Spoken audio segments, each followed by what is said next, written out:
વકફની મિલકતોને લૂંટાતી જોઈને વકફ માફિયાઓ વિરુદ્ધ એક અભિયાનરૂપી મુહિમ ચલાવવા માટે આપ સહુ તૈયાર હશો। જાડી ચામડીના આગેવાનો ટ્રસ્ટીઓ પોતાના અંગત સ્વાર્થ માટે અલ્લાહની મિલકિયત સાથે ચેડા કરીને બારોબાર વહેંચી નાખે છે અથવા તો ભાડા પટ્ટે કરારથી આપી દે છે। આવક જાવકના હિસાબો આપવામાં પોતાને તકલીફ પડે છે એટલે કોમના ગદ્દારો હિસાબમાં પણ ગોટાળાઓ કરે છે, જેની સામે હકની વાત પહોંચાડનાર અરજદારો અને ફરિયાદીઓનું સાંભળવાને બદલે આંખ અને કાન બંધ કરીને આવા લેભાગુ ગદ્દારોને ગુજરાત વકફ બોર્ડ છાવરી રહેલું છે। કોઈ એવું ગામ કે શહેર બાકી નથી કે જ્યાંની વકફની મિલકત સહી સલામત હોય। એટલા માટે આવા લોકોની સામે લડાઈ લડવી ખૂબ જ જરૂરી બની ગયેલી છે।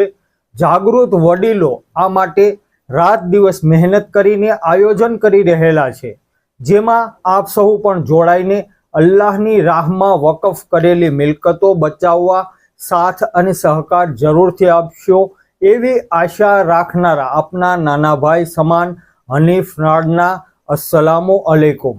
પાછલા વિડીયોમાં લોકો તરફથી ખૂબ જ સારા વિચારો પણ મળેલા છે। ટેલિફોનિક વાતચીત દરમિયાન ઘણી જ સલાહ પણ મળેલી છે, ત્યારે આપ સહુ પાસે એક આશા રાખું છું કે વકફની મિલકત બચાવવા ગુજરાત વકફ બોર્ડ કચેરીના આપ અરજદાર કે પછી ફરિયાદી હોય તો કોમેન્ટ બોક્સમાં આપના મોબાઈલ નંબર અને સરનામું પણ જરૂરથી નાખજો।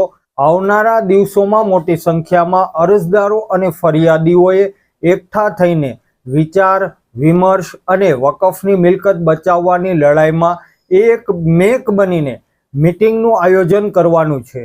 એક ક્રાંતિકારી વિચારો સાથે સોશિયલ મીડિયાના માધ્યમથી ચળવળ શરૂ કરી છે, તેને સફળ બનાવવા માટે ઇન્શાઅલ્લાહ આપણે બધાએ ભેગા થવાનું છે। ગાંધીનગર ખાતે આવેલ ગુજરાત વકફ બોર્ડમાં અરજદારોની અરજીઓનો નિકાલ કરવામાં આવતો નથી। કચેરીના ધરમધક્કા ખાઈ રહેલા ફરિયાદીઓનું સાંભળવામાં આવતું નથી। ગેરરીતિ આચરનાર વહીવટકર્તાઓ વકફ બોર્ડના સત્તાધીશોના આશીર્વાદથી અલ્લાહની રાહમાં વકફ કરેલી મિલકતોને એન કેન રીતે દસ્તાવેજોની સાથે ચેડા કરીને મસ્ત મોટું કૌભાંડ આચરનાર સમાજના લેભાગુ સમાજના ગદ્દારો વિરુદ્ધ અનેક અરજીઓ પેન્ડિંગ પડેલી છે, જેનો નિકાલ કરવામાં એન કેન રીતે સમય પસાર કરવામાં આવે છે। ત્યારે મુસ્લિમ સમાજના જાગૃત આગેવાનો આવા લેભાગુ ગદ્દારોની સામે આરપારની કાયદાકીય લડાઈ માટે સજ્જ થયેલા છે। વકફની મિલકતો બચાવવા માટે મેદાનમાં ઉતરેલા જાગૃત આગેવાનોના ચંપલના તળિયા ધરમ ધક્કા ખાઈને ઘસાઈ ગયા છે।